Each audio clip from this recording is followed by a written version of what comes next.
ये उस समय की बात है जब लोगों के पास कमाई कम होती थी, लेकिन दिल बहुत बड़े हुआ करते थे। सब एक साथ रहते थे और थोड़े में भी खुश रहना जानते थे। उसी समय एक बड़ा सा संयुक्त परिवार था। इसी परिवार में रहता था गजेंद्र, अपनी पत्नी, बच्चों और अपने बूढ़े पिता के साथ। गजेंद्र शहर में एक छोटी सी नौकरी करता था। जो भी कमाता घर लाकर पूरे परिवार को सौंप देता। वो ईमानदार था और परिवार के लिए जीने वाला इंसान था। पर इस बड़े परिवार में सब कुछ ठीक नहीं था। घर के मालिक की पत्नी बहुत झगड़ालू और लालची थी। छोटी छोटी बातों पर झगड़ा करना, सबको ताना देना उसकी आदत बन चुकी थी। वो अपने बच्चों को चोरी छिपे अच्छा खाना खिलाती, लेकिन दूसरों को पेट भर खाना भी नहीं देती। सब जानते थे, पर घर टूट न जाए इस डर से सब चुप रहते थे।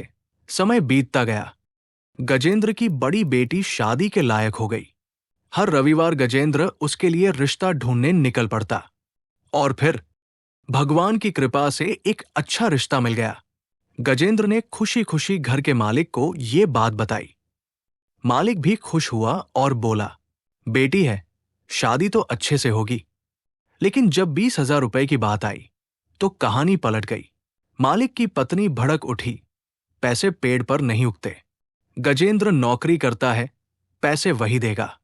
धीरे धीरे मालिक भी पत्नी के दबाव में आ गया और गजेंद्र से मना कर दिया। गजेंद्र टूट गया, क्योंकि उसने कभी अपने लिए कुछ नहीं बचाया था। अगले दिन उसने फैसला कर लिया, अब अलग रहना होगा। मालिक ने भी तुरंत कह दिया, ठीक है, आज ही घर खाली करो।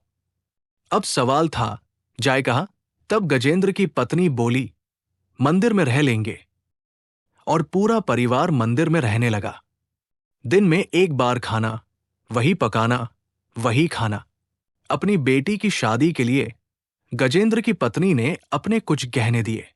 गजेंद्र ने ये गहने बेच दिए और अपनी बेटी की शादी के लिए पैसे का इंतजाम किया। शादी छोटी थी, लेकिन अच्छे से हुई। सब खुश थे और उनकी आंखों में आंसू थे, लेकिन दिलों में संतोष था। गजेंद्र के काम पर जाने के बाद उसका बेटा रघु अपने दादा के साथ खेत में एक झोपड़ी बनाने लगा। धीरे धीरे झोपड़ी तैयार हो गई। अब परिवार वही रहने लगा। परिवार की तरक्की देखकर मकान मालिक की पत्नी को जलन होने लगी।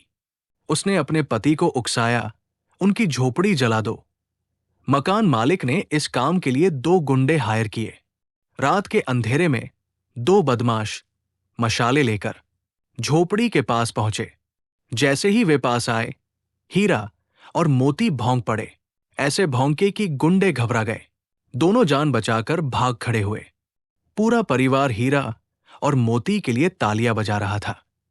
बच्चों, इस कहानी से हमें सीख मिलती है, सच्चाई और मेहनत कभी हारती नहीं, और वफादारी सबसे बड़ी ताकत होती है। हीरा और मोती सिर्फ कुत्ते नहीं थे, वे परिवार के रक्षक थे। स्टोरी अच्छी लगी हो तो लाइक करें और सब्सक्राइब करें।